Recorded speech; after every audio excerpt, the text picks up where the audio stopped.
So yun mga kasami, nagpadala na naman sa atin ng free sample. At ayun na nga na nagpadala nga si BMAX Aquatics ng ating sample na titignan ngayon. At ito ay walang iba kundi ang decapsulated BBS nila. Ang decapsulated BBS ay gawa sa BBS eggs na tinanggalan ng balat. So hindi mo na kailangan ipahatch pa ito, no? Diretso na ito finifeed sa ating mga alagang isda. At alam naman natin na ang brine shrimp ay high protein kaya malaki ang maitutulong nito para maging healthy ang ating mga alagang isda.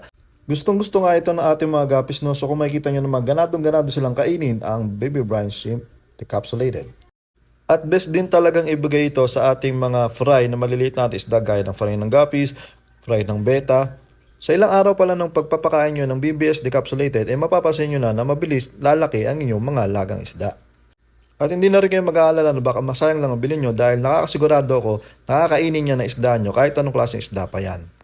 At meron pa nga palang 4-4 promo ang Betamax. Check nyo lang ang kanilang